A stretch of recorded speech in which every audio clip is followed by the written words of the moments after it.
Long before maps named the land or flags claimed it, America already had a heartbeat. Forests stretched endlessly, rivers carved paths through valleys, and across the land lived millions of people who knew the seasons by instinct and the stars by memory. The Iroquois governed through councils, the Pueblo built homes from earth and sun, and the Mississippian peoples raised great cities near the rivers. This land was not new. It was ancient, alive, and deeply known. Then, in 1492, ships appeared on the horizon. The men who arrived from Europe came searching for gold, glory, and God. They brought metal tools and unfamiliar animals, but also diseases that spread faster than any army. Entire native communities vanished within generations. Empires rose quickly, and so did violence. Spain claimed the south and west, France moved along the rivers, and Britain settled the eastern coast. Along those shores, fragile colonies took root. Jamestown nearly starved. Plymouth survived with help from native peoples who would later be pushed aside. Over time, farms grew, towns expanded, and ships crossed the Atlantic again and again. But beneath this growth lay a cruel foundation. Enslaved Africans, stolen from their homes, forced to build wealth they would never share. By the 1700s, the colonies were no longer small or weak. They had their own identities, their own leaders, and growing anger toward a distant king.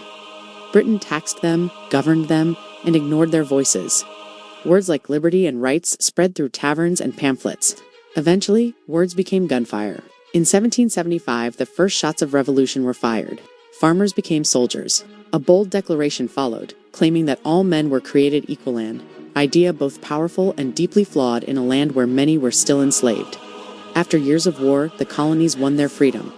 A new nation was born, daring to govern itself. But independence did not bring peace.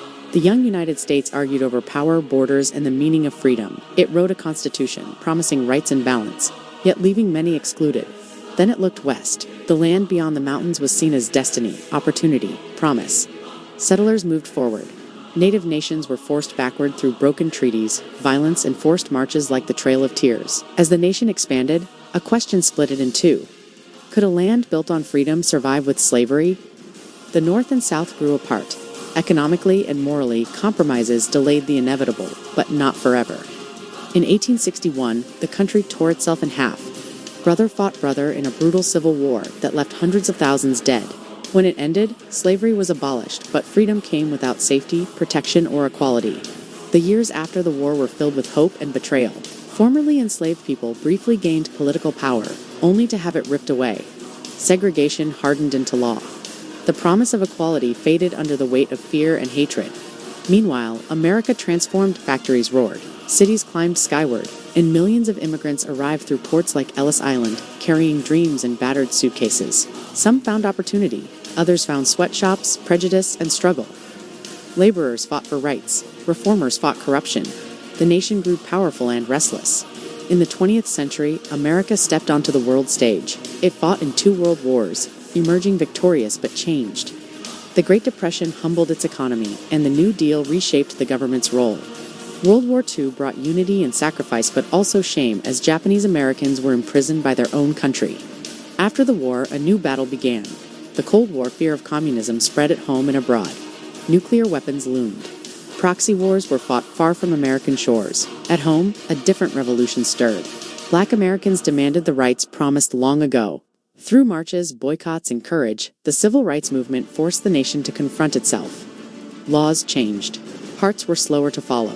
The late 20th and early 21st centuries brought triumphs and turmoil, technological wonders, cultural influence, economic power, but also division, terrorism, and deep political conflict. The old questions returned in new forms. Who belongs? Who decides?